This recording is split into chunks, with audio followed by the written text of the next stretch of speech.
بسم الله الرحمن الرحيم السلام عليكم ورحمة الله وبركاته كل وناكسن داوديال كسو دوادا برنامجكيني دبك هذا وحق دقدقة وأن la wadaagayno dowladda Ethiopia ayaa war ay soo saartay ku sheegtay in haatan ay si buuxda gacanta ugu dhigtay magaalada Makale ee caasimadda gobolka Tigray halkaasi oo muddooyinkii ugu dambeeyay ama maalmihii ugu dambeeyay uu ka socday loolanka ama dagaalka ugu adag ee u dhaxeeya kooxda TPLF iyo waliba ciidamada dowladda Ethiopia oo garab ka helaya maleeshiyaadka kooxda Axmaarada sidaad la socotaanba maalintii 23aad ayay maanta u ahayd dagaalka ka socda waqooyiga waddanka Ethiopia ee u dhaxeeya ciidamada militariga Ethiopia iyo sidoo kale maleeshiyada TPLF oo maaragtay halkaasi dirir aad u xoogani ay kaga dhaxaysay Ra'iisul Wasaaraha Ethiopia ayaa dhawaan 72 saacadood u qabtay kooxda TPLF inay isku soo dhiibaan isla markaasina iyaga iyo maleeshiyaadkooduba ay badbaadiyaan naftooda maadaama oo wajigii ugu dambeeyay ee dagaalkaasi ay khasab noqonayso in uu qaado Ra'iisul Wasaare Abiy Ahmed hayeeshee kooxda TPLF ayaa hadalkaasi ku sheegtay wax lagu qoslo isla markaasina aan marnaba dhici karin in kooxda TPLF ay isu dhiibto Ra'iisul Wasaare Abiy Ahmed 72 saacadood markii ay dhamaadeen ayuu Ra'iisul Wasaare Abiy Ahmed waxa uu dalbay ama uu amray in gulufkii ugu dambeeyay ee lagu qabanayo caasimadda gobolka Tigray ee Makale ay qaadaan ciidamada Ethiopia ee dabcan iyagu ku jira jiida hore ee dagaalka waxaanu idiin soo tabinay dhawaan in ama barnaamijkii kan ka horeeyay in ciidamada Ethiopia ay hawada ka garaacayaan magaalada Makale isla markaasina diyaaradaha dagaalku ay duqeyn baan ku hayaan magaaladaasi maanta intii badneed waxa ay duqeyn xoogan ku socotay magaalada Makale waxa ayna dawladda Ethiopia iyo waliba dawladda Eritrea oo ay kaabayaan diyaaradaha dagaalka ee waddanka Imaaraadka Carabtu ay duqeyntii ugu xooganayd maanta u geysteen magaalada Makale oo ah xarunta gobolkaasi Tigray si walba ay ahaataba taliyaha guud ee ciidamada Ethiopia ninka lagu magacaabo General Burhanu Jula ayaa hadda ku dhawaaqay in ay ciidamada militariga Ethiopia gacanta ku dhigeen guud ahaan caasimadda Tigray ee Makale General Burhanu ayaa sheegay in ay guud ahaan qabsadeen deegaanka Tigray haddana ku tala jiraan siday u soo qabqaban lahaayeen kooxda argagixisada ah ee TPLF waa sida uu isagu hadalka u dhigay General Burhanu Jula ayaa sheegay in Makale ay ahayd goobtii ugu dambeysay ee ciidamada Ethiopia ay gacanta ku dhigaan isla markaasina ay ka xoreeyaan kooxda TPLF oo dabcan iyadu gobolkaasi taageero weyn ku haysatay sidoo kalena dhowr iyo 20 sano ee ugu dambeysay soo xukuntay gobolkaasi Tigray iyo guud ahaan Ethiopia magaalada Makale waxa ay ahayd xaruntii ugu dambeysay ee dabcan ay ku sugnaayeen kooxda TPLF iyo hogaaminteedu waxayna ahayd goob ay dabcan si weyn difaaceeda u adkeeyeen isla markaasina aysan dhaya lahayn in ay ka baxaan hayeeshee waxaad moodaa haddii sheegashada taliyaha guud ee Ethiopia ama ciidamada Ethiopia uu hadalkan caawa ka soo yeeray ama daqiiqada ka hor ka soo yeeray uu run noqdo waxay noqonaysaa in guud ahaanba magaalooyinkii waaweynaa ee gobolkaas Tigray ay lumiyeen ama ay lumisay kooxda TPLF kaliya ma aha taliyaha guud ee daqiiqada ka hor iyadana Ra'iisul Wasaaraha Ethiopia Abiy Ahmed Ali ayaa isna xaqiijiyay in ciidamada militariga Ethiopia ay gudaha u galeen magaalada Makale isla markaasina waxa uu sheegay in ay baadi goobayaan hogaamintii TPLF sidii ay u soo qaban lahaayeen sharcigana ay u horkeeni lahaayeen qaar ka mid ah saxaafadda caalamka oo AFP ugu weyntahay ayaa iyaguna baahiyay in ciidamada Ethiopia ay gudaha u galeen fiidnimadan ama daqiiqada ka hor magaalada Makale ee xarunta gobolka Tigray oo ahayd goobtii ugu dambeysay ee kooxda TPLF dabcan ay ku sugan tahay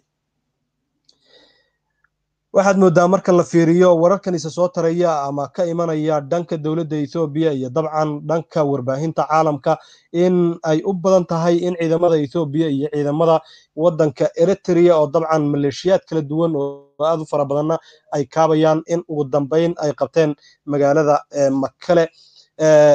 in kasta oo propagandadu ay iska badan tahay oo laga yaabo ama waxyaabo badan oo dawladda Ethiopia hore uga soo yeeray sidii ay u sheegeen si ka duwan ay noqotay haddana lama beenaysanayo warkan ay ku dhawaaqeen caawa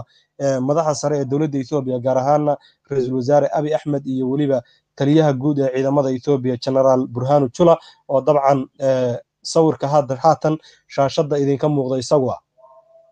ma jiro ilaa iyo hadda wax wara oo ka soo baxay dhanka kooxda TPLF oo la xidhiidha warkan ay soo saareen taliyaha guud ee ciidamada Ethiopia iyo ra'iisul wasaaraha Ethiopia ee ay ku sheegayaan in ay ku qabteen magaaladii Makale ee xarunta u ahayd gobolkaasi Tigreega ahaydna goobtii ugu dambeysay ee muhiimka ahayd ee ay ku sugnayd ama ay ku sugnaayeen kooxda TPLF iyo ciidamadeedu haddii laga qabsado magaalada Makale waxa ay u badan tahay kooxda TPLF inaynan isdhiibin ee ay duurka galaan oo ay jabhadeeyaan taasina waxay noqonaysaa mid dagaalka sii dheeraysa oo cawaaqib kale ama weji kale u yeesha dagaalkaasi ka dhaxeeya dowladda dhexe ee Ethiopia iyo dabcan kooxda TPLF oo dabcan iyagu halkaasi dirir aad u xoogani ay ku dhex marayso waxa iyadana dagaalka qaybka sida aad ogtihiinba maleeshiyaad ka socda qoomiyadda Axmaarada oo iyadu ah qoomiyadda koobaad ee dagaalkan la gashay gobolkaasi Tigreega ama kooxda TPLF waxaa jiray maleeshiyaad kooban oo lagaga tagay goobo ka mid ah gobolka Axmaarada kuwaasi oo tuulooyinka iyo degmooyinka gobolkaasi meelo ka mid ah ku sugnaa kuwaasina wararkana soo gaaraya waxay sheegayaan in guud ahaanba dhammaan maleeshiyaadkii kala duwanaa ee qoomiyadda Axmaarada laga qaaday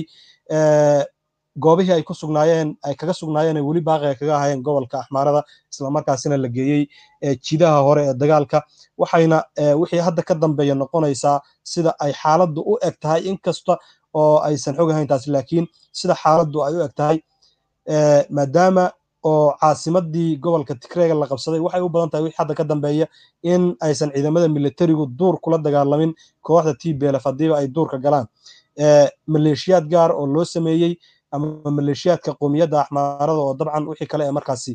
dawladdu ay ku kaabayso lagu kaabay ay duurka kula dagaalami doonaan kooxda TPLF si ciidamada militariga ay iyagu u sugaan amniga magaalooyinka waaweyn ee laga qabsaday kooxdaasi TPLF isla markaasina maamuladii kala duwanaa ee magaalooyinka iyo gobolka Tigreega dib loogu soo dhiso arrintani waxay guul weyn u tahay haddii ay jirto oo sheegashada dowladda dhexe ee Ethiopia haatan ka soo baxday ay xaqiiqo noqoto waxa ay guul weyn u noqonaysaa dabcan dowladda dhexe ee uu hogaaminaya Abiy Ahmed waxayna dad badan isweydiinayaan haddii Tigreeg laga soo faraxasho waa ay cidda kale ee ku xigaysa ee dowladda dhexe ay markaasi ku ruqaansan doonto waxayna noqonaysaa guushii ugu weyneyd ee uu xaqiijiyay ra'iisul wasaaraha Ethiopia Abiy Ahmed haddii ay run noqoto in uu caawa gacanta ku dhigay magaalada Makale ee xarunta gobolka Tigreega waxa ayna noqonaysaa guuldarrada kooxda TPLF oo iyadu halkaasi awood aad u badan dhowr iyo 20kii sano ee ugu dambeeyay ku ururinaysay taas oo aad moodo in si dhib yar dagaal muddo socday ama dagaal 23 maalmood qaatay loogaga sifeeyay magaalooyinkii waaweynaa ee gobolkaasi Tigreega maanta waxaa loo geystay magaaladaasi Makale dabcan duqeymihii ugu badnaa waxaana hawada ka garaacayay diyaaradaha la yiraahdo MiG-14 iyo waliba diyaarado drone oo ama drones oo ay leedahay dowladda Imaaraadka Carabta iyo diyaaradaha MiG-14 ay leedahay dowladda Ethiopia oo dabcan iyagu duqeynta ugu badan ka geystay inta aan duqeyntaasi la bilaabin saaka xilli sii horeysay waxa wararka halkaas naga soo gaaray sheegayeen in diyaaradahaasi ay waraaqo ugu daadiyeen magaalada dadka shacabka isla markaasina ay ku amreen in dadka shacabkii guud ahaanba ay ka baxaan magaalada oo ay naftooda badbaadiyaan isla markaasina awoodii ugu dambeysay loo adeegsanayo si magaaladaasi looga qabsado kooxda TPLF waxaanad moodaa intii ay rumowday oo duqeyn aan kala joogsi lahayn loo geystay magaalada Makale taasina ay sababtay in caawa ay ciidamadu dhanka dhulka kaga ruqaansadaan isla markaasina ay gudaha u galaan magaaladaasi Makale ee ahayd xarunta gobolka Tigreega ahaydna goobta ugu muhiimsan kooxda TPLF ee ay gacanta ku haysay horey waxaa looga soo qabsaday magaalooyin waaweyn oo laga soo bilaabo magaalada lagu magacaabo Humeera oo galbeedka gobolkaasi Tigreega ku taala xigtana dhanka xadka Suudaan waxaa ku xigtay goobtii labaad ee muhiim ahayd ee laga qabsaday ahayd magaalada Shire oo iyaduna aan ka fogeyn magaalada Humeera sidoo kale waxay ciidamadu qabsadeen magaalo lagu magacaabo Shiraaro oo iyaduna shiradaasi aan aad uga sii fogeyn magaalooyinka kale ee muhiimka ahaa oo saddex ahaa oo iyadana kooxda TPLF horey looga soo qabsaday waxaa ka mid ahaa magaalada Aksum iyo weliba magaalada Cadwa iyo magaalada kale ee lagu magacaabo Adigrat oo iyadu xigta dhanka xuduudda waddanka Eritrea uu la wadaago gobolka Tigreega halkaasi oo ay qabsadeen ama ay qabteen ciidamo huwana oo aad maaragtay u kala duwan oo Ethiopian, Soomaali iyo Eritrean bay isugu jira sida ay wararku sheegayaan. magaaladaas Humera markii la qabsaday kadib ciidamadu waxay u soo dhaqaaqeen dhanka magaalada Makale waxaana jiray laba jiho oo kale oo aan ahayn jihadaasi Adigrat oo dabcan magaalada Makale ay ciidamadu duulaanka kaga soo hayeen waana dhanka magaalada lagu magacaabo Alamata iyo dhanka kale ee gobolka Anfarta ay la wadaagaan gobolkaasi Tigreegu. isku soo wada duubo dhageystayaal ama daawadayaal sida ay dowladda Ethiopia daqiiqada ka hor ama 40 daqiiqo ka hor ay shaacisay waxa ay sheegeen taliyaha guud ee ciidamada militariga Ethiopia General Burhanu Jula iyo ra'iisul wasaaraha waddanka Ethiopia Abiy Ahmed ba in ciidamada militariga waddanka Ethiopia iyo maleeshiyaadka kaabaya ee qoomiyadda Axmaarada iyo dabcan ciidamada Eritrea ay gudaha u galeen magaalada Makale ee xarunta gobolkaasi Tigreega isla markaasina guud ahaanba ay gacanta ku qabteen magaaladaasi Makale wixii hadda ka dambeeyana ay u jahaysanayaan sidii kooxda TPLF laga xoreeyay magaaladaasi gacanta ay ugu soo dhigi lahaayeen isla markaasina sharciga loo horkeeni lahaa. waan ogaan doonaa bal wixii ka soo kordha warkan ay sheegtay dowladda Ethiopia ay ku sheegtay in ay ugu dambeyn ku guuleysatay in ay gacanta ku dhigto magaaladaasi Makale ee xarunta gobolka Tigreega oo ahayd goobta looga taliyo waddanka Ethiopia dhowr iyo 20 sano ugu dambeysay ama siyaasadda waddanka Ethiopia laga maleego maadaama uu ahaa kilalka koobaad Ethiopia sidaad la socoteen markii TPLF ay xukumaysay waxa way ka koobnayd 9 dowlad deegaan ama 9 kilal waxa ay yiraahdaan oo 9 maaragtay ismaamul ama 9 ismaamul qowmiyadeeda 9kaasi ismaamul maamulka koobaad waxa uu ahaa kan Tigreega maadaama oo kooxda Tigreega ay sanadkii 1991 xukunkii iyaga ka horeeyay ee Mengistu Haile Mariam ay qabsadeen waddanka iyagoo markaas jabhadii TPLF ahaa kadibna ay sameeyeen isbahaysi weyn oo ay ugu magac dareen EPRDF oo dabcan 4 xisbi qowmiyadeed markaasi ay ku bahaysnaan 4taasi xisbi qowmiyadeedna waxa dabcan ugu tun weynaa oo hogaaminayay ama talada koobaad lahaa kooxda TPLF ama maamulka TPLF sidaas daraadeed Makale waxa ay noqotay ama gobolka Tigreega waxa uu noqday kilalka koobaad ee Ethiopia halka Soomaalidu ay ka tahay kilalka shanaad ee kilal 5 ee la yiraahdo kilalkan Tigreega waxa uu ahaa kilalka koobaad ama kilal 1 ayuu dabcan iyo kilalkaas si walba ahaataba waxaad moodaa haddii sheegashada dowladda dhexe ay run noqoto inay guul weyn ay u tahay dowladda Ethiopia iyo dabcan xukunka Abiy Ahmed dad badan waxay isweydiinayaan haddii Tigreeg laga adkaaday oo caasimadoodii la qabsaday iyagiina maaragtay wax la qabto wax la dilay iyo wax duurka iska gala ay dabcan noqdaan qoomiyadda Axmaaradu waxa maleeshiyaadka marka laga reebo caadiga ahaa ee caadiga u hubaysnaa waxa jira maleeshiyaad kale oo aad u fara badan oo intii hadda dagaalkani socday hubka qaatay oo hub la siiyay oo aad loo hubeeyay qoomiyadda Axmaarada waxa la sheegay inta ugu badan inay dagaalka ku jirto sidoo kalena ay hubaysan yihiin oo hubkii dowladda dhexe gacanta loo galiyay Abiy Ahmed waxay dadka siyaasadda falanqeeya ama siyaasadda doorasho ay sheegayaan in ay Tigreega hadduu ka soo adkaado ay caqabad weyn ku noqon doonto dadkan Axmaarada ee hubka la siiyay ee shacabka ee hubka gacanta u galay ee haatan dagaalka Tigreega lagu jabinayay sida dhawaan hubka looga qaadi doono ama sida ay dhawaan hubkaasi dib looga celin doono maadaama oo laga yaabo ama Abiy Ahmedna uusan diyaar u ahayn cid kale oo awood leh oo aan xukunkiisa inaysan jirin iyadoo geesta kalena maaragtay lagu xanto ra'iisul wasaaraha in uu gacan saar fiican la leeyahay qoomiyadda Axmaarada maaragtay fikirka uu ku shaqeynayana boqolkiiba 90 uu yahay fikirka qoomiyaddaasi Axmaarada waxa iyadana galabta shir degdega la isugu yeeray madaxda kala duwan ee dowlad deegaanada ama kilalada kala duwan